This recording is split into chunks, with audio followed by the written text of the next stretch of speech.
Alors on y arrive, c'est l'arc des scénarios, ici du Brexit, avec des feux de circulation, c'est-à-dire, oui ça apparaît bien à l'écran, vert on y va, orange on se méfie, on ralentit normalement, et rouge on s'arrête. Hein.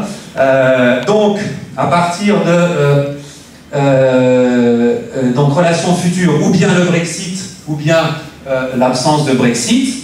Donc le no Brexit, pas de Brexit, c'est possible éventuellement si les Anglais révoquent l'article 50, c'est-à-dire leur préavis de sortie, c'est possible, ils peuvent le faire unilatéralement, comme l'a indiqué la Cour de justice européenne, ou simplement un report dans le temps, mais à ce moment-là, le report dans le temps suppose l'accord conjoint, par contre, des deux côtés de la table. Hein.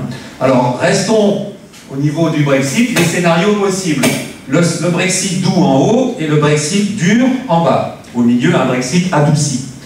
Le Brexit doux, avec deux options, comme on vient de le voir, le Royaume-Uni qui resterait en union douanière. Donc c'est le modèle turc, avec l'Union européenne. Ça, c'est pas compatible avec la vision de Theresa May, je dis pas l'Angleterre, parce qu'il y a un débat chez eux, la vision de Theresa May et sa ligne rouge qui consiste à dire « Nous voulons une politique commerciale et douanière indépendante, qui soit différente si l'on le souhaite. Les tarifs douaniers doivent être différents de ceux que l'Union européenne a avec le reste du monde. » Pourquoi? Pour pouvoir signer des accords avec ce qu'on appelle l'anglosphère, notamment les États-Unis, des accords de libre-échange avec les États-Unis, avec l'Australie, la Nouvelle-Zélande, etc., qui soient propres à l'Angleterre. Donc, première option de Brexit doux, le Royaume-Uni dans l'union douanière, refusée, en tout cas jusqu'à présent, par Theresa May, puisque ça heurte sa ligne rouge de la volonté de taking back control of, comme on dit, donc de reprendre le contrôle sur sa politique douanière.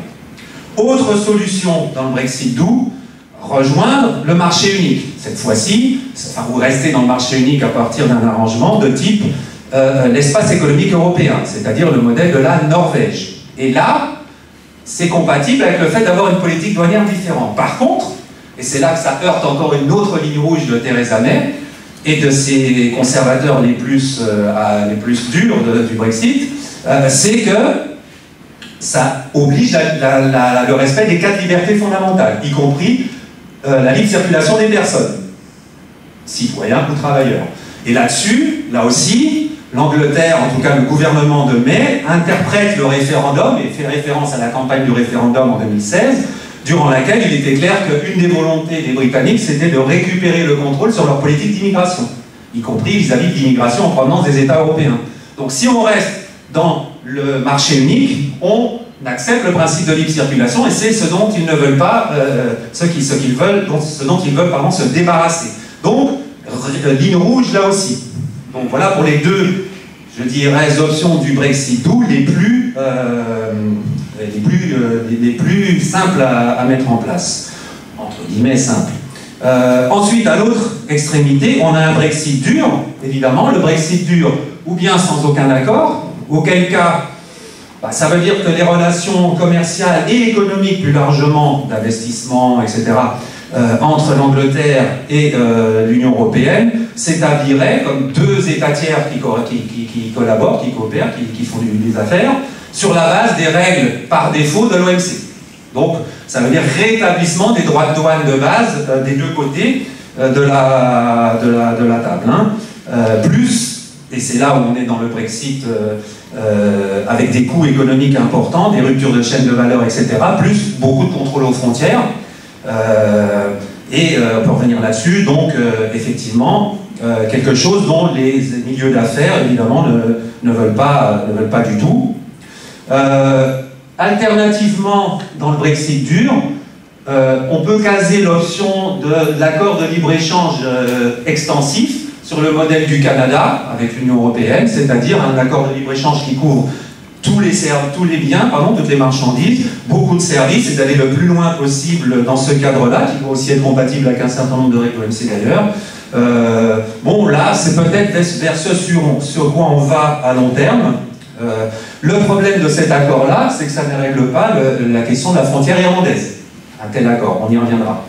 Donc, entre les deux, le cœur ne balançait pas, mais on peut imaginer un Brexit adouci. Alors, au milieu, la précédente vision, l'ancienne vision du Royaume-Uni, qui concernait en fait l'idée de picorer un peu, le cherry picking, picorer différents éléments dans le marché unique. On veut bien l'accès au marché unique des biens, mais on ne veut pas la libre circulation des personnes. Donc on prend un peu ce qu'on veut, c'est un peu avoir son gâteau et le manger en même temps, comme ils disent. Et là, évidemment, tout de suite, l'équipe européenne de négociation a dit non, c'est clair qu'on ne va pas rentrer dans ça, le marché unique est indivisible, donc pas de cherry picking, pas de menu comme ça à la carte.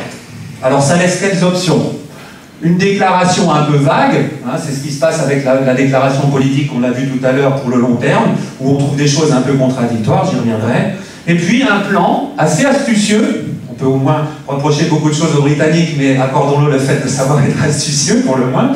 Et c'est le plan Chequers, proposé par Theresa May du nom du lieu de sa résidence de Première ministre, où elle s'est réunie avec son cabinet en juillet 2018, où elle propose quelque chose un peu compliqué, et surtout inédit, c'est-à-dire une combinaison des deux territoires douaniers britanniques et européens, qui lui permettrait d'avoir donc le beurre et l'argent du beurre, à savoir, quand une marchandise rentrerait sur le territoire britannique, elle pourrait payer soit le droit de douane britannique, si elle est destinée aux consommateurs britanniques, au marché britannique, puisque dans cette hypothèse où la Grande-Bretagne aura un autre régime douanier pour les importations, ou encore, si jamais ce bien qui transiterait en Grande-Bretagne serait destiné à la République d'Irlande, qui fait partie de l'Union européenne, ou à d'autres États de l'Union européenne, à ce moment-là, c'est le tarif douanier commun de l'Union européenne qui serait prélevé. Mais prélevé par qui? Par les douaniers britanniques. Donc, la Commission a répondu, Michel Barnier a dit on n'a jamais vu ça, on ne sait pas très bien comment ça va marcher, si ça pourrait marcher. Par ailleurs, sur le plan légal, déléguer aux douaniers britanniques le prélèvement du tarif douanier communautaire, bon, c'est un peu pour le moins, on est un peu réticent.